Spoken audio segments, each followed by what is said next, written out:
ఈ ఉదయం ఈ తెల్లవారుజామున పాకిస్తాన్ ఏదైతే ఇండియాకు సంబంధించిన యుద్ధం జరుగుతుందో అలాంటి తరుణంలో ఒక విచారకరమైన వార్త ఏపీకి సంబంధించింది. ఆంధ్రప్రదేశ్ రాష్ట్రానికి చెందిన ఒక ఆర్మీ జవాన్ పాకిస్తాన్ ఉగ్రవాదులు పాకిస్తాన్‌కి సంబంధించిన సైన్యం కాల్పుల్లో అమరుడయ్యారు. ఈ నేపథ్యంలో ఆంధ్రప్రదేశ్ రాష్ట్ర వ్యాప్తంగా ఇదొక విచారకరమైన విషయం అని చెప్పుకోవచ్చు. మర్చిపోలేం నీ త్యాగం అంటూ కూడా సోషల్ మీడియా వేదికగా వీరమరణం పొందిన జవాన్‌కు శ్రద్ధాంజలి ఘటిస్తున్నారు రాష్ట్ర వ్యాప్తంగా. ప్రస్తుతం గత 3 రోజులుగా కూడా పాకిస్తాన్‌కు సంబంధించి పాకిస్తాన్‌లో ఉగ్రవాదులను కదిపే విధంగా భారత్ చేస్తున్న ప్రయత్నం, భారత్ చేస్తున్న దాడులకు సంబంధించి పాకిస్తాన్‌కు సంబంధించి ఉగ్రవాదులతో పాటు పాకిస్తాన్ సైన్యం కూడా ఈ భారత్‌పై తిప్పికొట్టే ప్రయత్నం చేస్తుంది. భారత్‌పై విరుచుకుపడుతున్న పరిస్థితి నెలకొంది. ఎక్కడికక్కడ అణిచివేసే ధోరణిగా భారత్ సంబంధించిన సైన్యం అయితే విరుచుకుపడుతుంది. దాదాపుగా అన్ని ప్రాంతాల్లో హైలైట్ చేసింది. ఏదైతే తెల్లవారుజామున 3 గంటలకు జరిగిన ఈ భారత్ పాకిస్తాన్ యుద్ధంలో 3 గంటల సమయంలో జరిగిన దాడిలో అనంతపురం జిల్లా గోరంట్ల మండలం కాళితాండాకు చెందిన మురళీ నాయక్ అసూలు బారారు.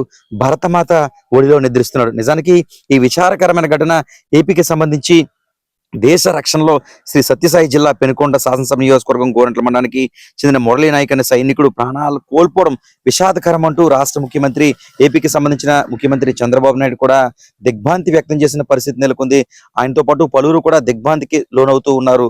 దేశ రక్షణ కోసం తన ప్రాణాలని పలంగా పెట్టిన మురళీ నాయక్ దేశంలోనే కాదు ప్రపంచంలోనే నిలిచిపోతారు. మరిచిపోలేం నీ ప్రాణ త్యాగాలంటూ కూడా పేర్కొంటున్నారు. మురళీ నాయక్ చాలా యాక్టివ్గా యుద్ధానికి సంబంధించి గత 3 రోజులుగా కూడా చాలా యాక్టివ్గా ఉన్నారు. గత తెల్లవారుజామున 3 గంటలకు ఏదైతే పాకిస్తాన్కి సంబంధించి శత్రు సైన్యం దాడులు చేసే క్రమంలో భారత్ దాదాపుగా మప్పు పెట్టిన పరిస్థితి నెలకొంది. అలాంటి సమయంలో పాకిస్తాన్కి సంబంధించిన తోట తనకు తగలడంతో మృత్యువాత పడిన పరిస్థితి నెలకొంది. దీంతో రాష్ట్ర వ్యాప్తంగా భారత్ జవాన్, ముఖ్యంగా ఆంధ్రప్రదేశ్కి సంబంధించిన జవాన్ మృత్యువాత పడడంతో పలువురు కూడా కన్నీరు పెట్టుకుంటున్న పరిస్థితి నెలకొంది.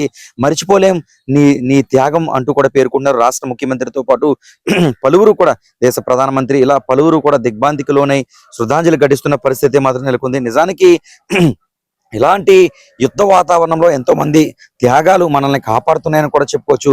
బోర్డర్ ప్రాంతంలో వారి ప్రాణాలని అడ్డంగా పెట్టి భారత్లో ఎంతో మందిని కాపాడుతున్న పరిస్థితులు అయితే మాత్రం నెలకొన్నాయి. ప్రశాంతంగా ఉన్న వాతావరణంలో ఈ పాకిస్తాన్కు సంబంధించిన ఎవరైతే ఉన్నారో వాళ్ళు ఈ విధంగా మనుషుల్ని దారుణంగా చంపడంతో ఎలాంటి పరిస్థితులు నెలకొన్నాయి. తాజాగా ఈ జరుగుతున్న యుద్ధ వాతావరణంలో ఒక ఆంధ్రప్రదేశే కాదు మరొక రాష్ట్రానికి చెందిన మరొక జవాన్ కూడా మృత్యువాత పడిన పరిస్థితి నెలకొంది. ఈ తెల్లవారుజామున 3 గంటలకు అనంతపురం జిల్లాకు చెందిన మురళీ నాయక్ అసూలు బారడంతో పలువురు కూడా దిగ్భ్రాంతికి లోనవుతున్నారు. నీ త్యాగం మేము మరిచిపోలేమంటూ కూడా పేర్కొంటున్న పరిస్థితి మాత్రం నెలకొంది. ఏదేమైనా మనం కూడా లోకల్ 18 న్యూస్ 18 తరపున ప్రగాఢ సానుభూతి తెలియజేస్తున్నాం. అదేవిధంగా మరిచిపోలేం మీ త్యాగం అంటూ కూడా పేర్కొంటున్నాం.